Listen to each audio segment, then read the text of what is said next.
My friends, welcome to another episode of Leadership Synergized. I'm your host, Kevin Smith. Today, we're diving into a conversation that is rich with experience, authenticity, and wisdom. Our guest is someone I've admired for years, Mr. Doug Skoke. Doug is a leader who brings his whole self to the table. His journey spans leadership roles, life transitions, fatherhood, personal reinvention, and a deep commitment to understanding the person within. What you're about to hear is not just a resume of titles or accomplishments, but a powerful story of resilience, self-discovery, purpose, and growth.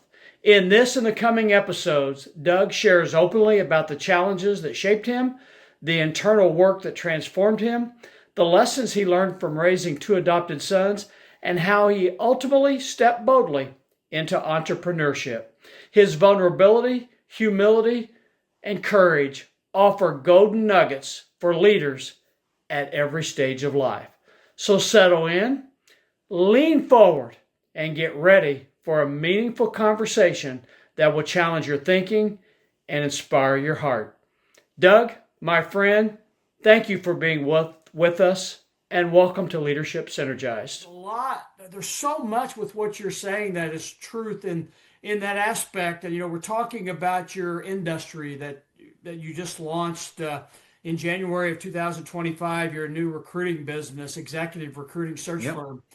And there's so many individuals when I go to training or group coaching sessions that you just sense the frustrations they have with their job, but yet they feel like they have nothing. They have no other opportunity because they need the income for families and maybe may not be able to be in that space where you talked in the last episode that even though there's going to be a lot of trepidation, it's not a fit. And Doug wasn't able to be Doug. He wasn't able to be true to himself in that experience and that piece. And your most recent comments at the end of the last episode, Doug, talked about just being human with people. And, I'm reflecting as you're talking, and, I think about John Maxwell and all he does. Leadership is influence, no more, no less. And it really, Stephen Covey and his 7 habits, his 5th habit is my favorite. Just seek first to understand, then to be understood. In essence, respect the person, respect the individual, the golden rule, if you will. And I look around our world and I see such selfishness in leaders, and even at high level Christian-based organizations at times. It's all over the place, and I'm amazed that at this age of our existence, of mankind, if you will, womankind, with all we've learned of the brain and how we can take and control our thoughts. And, off camera before we started recording our episodes today, you mentioned the affirmations and how we need positive affirmations. This seems like we're not putting that into action daily as we should be doing in mass. I mean, there's so much you just said there that resonates with me. What I sense is, and I am not clairvoyant, I'm intuitive. So I feel this viscerally, that with each passing day, week, month, God only knows years, with the proliferation and the quality of AI and machine learning and deep fakes and the way that you can, manipulate video and use video, and you can conduct interviews now without even human to human contact. It's just you're talking to, a silhouette or whatever it is. I mean, the more we get into that arena, which we already are in many respects, the more humans are going to crave the human to human contact. Now, I could be wrong, but if I'm right, and I hope I am, then I love what the future looks like, because that's what we're all about. And I think that's what humans need. Where's, I don't know Maslow's hierarchy of needs, I don't know where the the the exact level is of just belonging, wanting to be loved and understood and appreciated. But above, it's right there above, I think, food and shelter and safety. That's how important it is. Mm. So I mean, it's absolutely critical. An old boss of mine from way back when, right when I graduated University of Florida, went to work for the E&J Gallo Winery, actually. It was the on-campus recruiting. I got an offer to, Mm. but it doesn't even matter what I was doing. It was so many years ago. But my boss, I remember my boss was like, listen, when people, what was it? People don't care what you know until they know that you care. Mm. And that's carried with me through from a leadership and a management perspective, and even in a sales perspective, because people can sense when that blowhard in the room, the know-it-all person, the person doesn't really listen. They're just waiting for their next opportunity to talk or, try to convey how intelligent they are. People see through that stuff. And if they don't see through it, it's the energy. Your energy introduces you before you even do. Mm. So when people understand that when Kevin and I are talking and when you're asking me a question and you actually care about me as a person, you care about what's coming out of my mouth, you're genuinely inquisitive. I mean, that's just gold. That's gold. And it makes me feel valued. It makes me feel heard. It makes me feel understood and appreciated. There's nothing more powerful than that. Nothing. Mm. Thank you for sharing that, my friend. And you hit upon a point last episode where you're talking about what differentiates what you're trying to do with your company and the work you do for others is just that human connection where others become very transactional. Yeah. That's true in a number of industries, is it not? I think about my past in manufacturing, your quality rates, your on-time deliveries, in our schools, we've got our standardized assessment metrics and those people or excuse me, those individuals are held to, whether it's teachers or administrators. And I know that the insurance company has their metrics. Mhm. It's all over the place.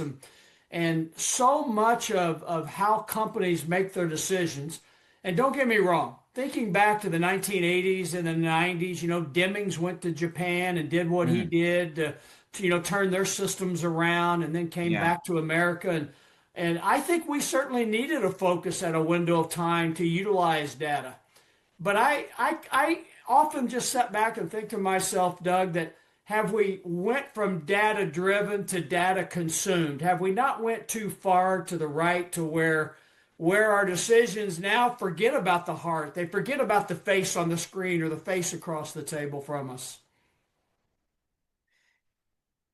It may be above my pay grade to answer definitively. I can definitely share my opinion on that.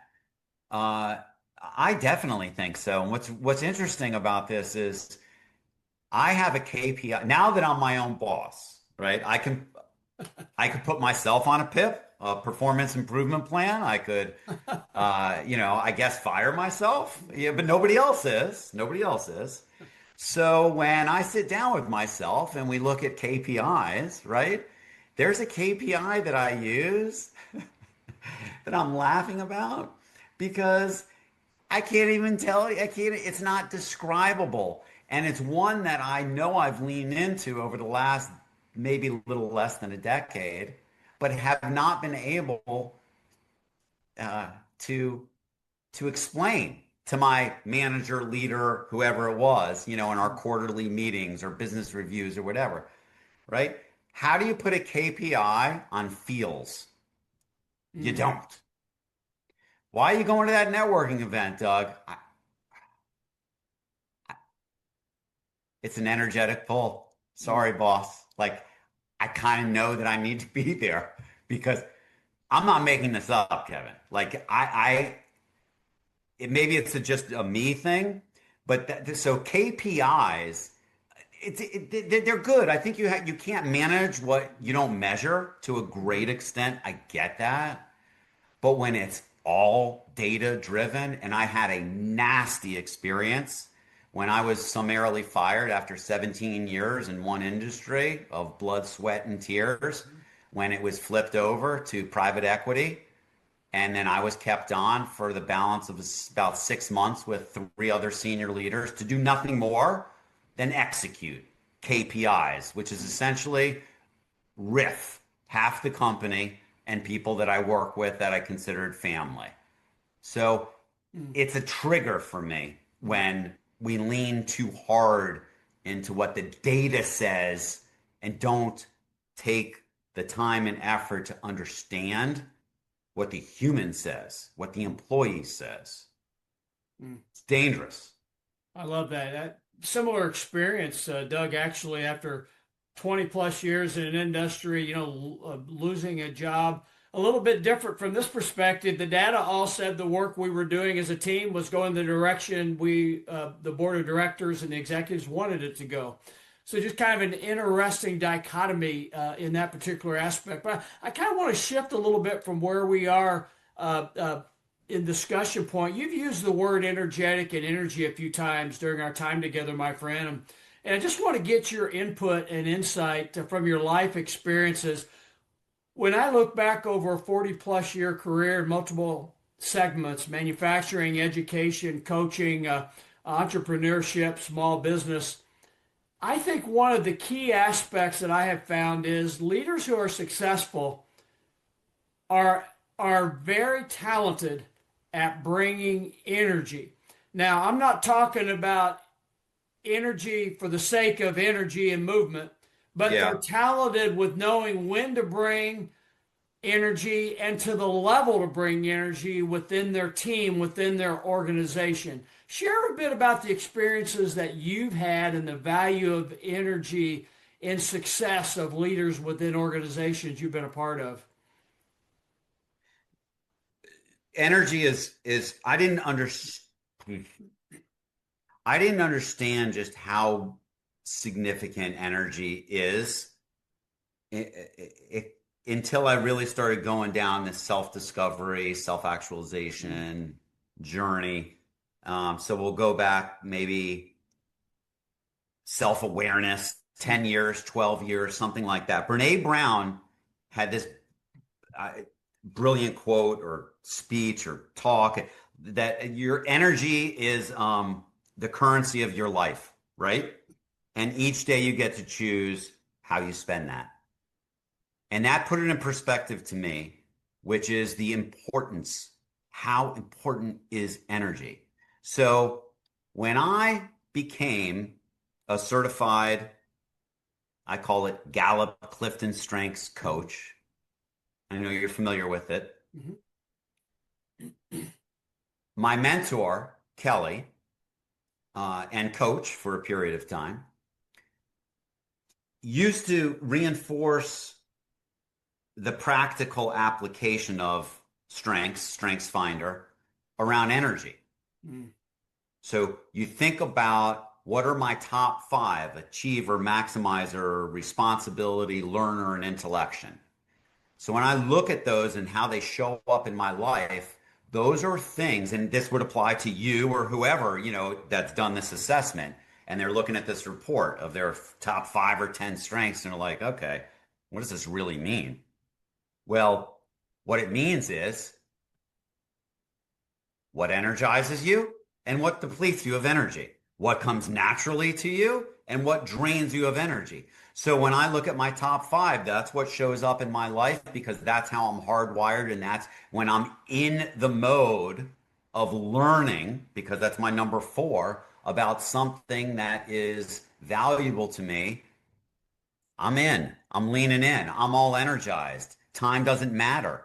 I'm just that. So energy is massive. The self-awareness piece of the energy is incredibly massive. If you're a leader or a manager and you have responsibility for setting the tone of a team, they're keying off of not necessarily the words, but the energy, the body language, the affect, that's equally as significant, if not more so, than anything that might come out of your mouth. If there's a disconnect between the words that I'm saying and the energy, if I'm like this and I'm really, but I'm saying, calm down, everybody, just everything's going to be good. You understand. I mean, that's an extreme example, but it plays out all the time. So what I've come to realize uh, um, is just literally how powerful energy is. But that everybody is wired differently too. So that my energy, and this goes more to the platinum rule in life than the golden rule, and the platinum rule being treat others how they want to be treated. Whereas the golden rule is, do unto others as you would want done unto you. I say let's up level that to the platinum rule. And that applies to energy as well. So if you and I got on this Zoom call and you were extraordinarily intense energy wise, I might try to amp it up a little bit or match the energy. Or if you were just very chill and quiet and I'm leaning in to listening to what you're saying. If I responded in kind, talking really loud and being pretty intense on my end, that's terrible, right? It's incongruent. That's all energy. I don't know if any of this makes sense, but that's the way that I view energy. I love that. You're getting to the point of where leaders that know energy and how to bring it. It doesn't mean constant yelling. It doesn't mean constant movement. There can very much be a peace, stillness, and a silence, and the energy's in the room. In fact, I will in our next episode, Doug, talk a little bit more about with you about the people who've been a key in your life for your success and developing you, and just share an example or two in my life of leaders who brought energy not by the words they said, by how they lived their life, and a constancy of purposes, as I like to call it, that I was taught. But Doug Skoke, God bless you, my brother. Thank you for joining us, and I'm looking forward to one more episode with you, my brother. Thank you, Kevin. What an incredible conversation. My friends, I hope you picked up as much value from Doug's story as I did. His honesty, depth, and his commitment to becoming better from the inside out remind us that leadership isn't about titles, positions, or accomplishments. It's about who we are, how we grow, and how we serve. Doug's journey through adversity, fatherhood, reinvention, and ultimately entrepreneurship shows us the true nature of resilience. His reminder that life is an inside-out experience where challenges become opportunities and comparison gives way to joy is a message every leader, every one of us, needs to hear. Doug, thank you, my brother, for your vulnerability, your wisdom, and your heart. And to all of you listening, may today's conversation inspire you to pause, breathe, reflect, and continue your own journey toward authenticity and purpose. This has been Leadership Synergized. I'm Kevin Smith. Until next time, stay intentional, keep growing, and stay synergized.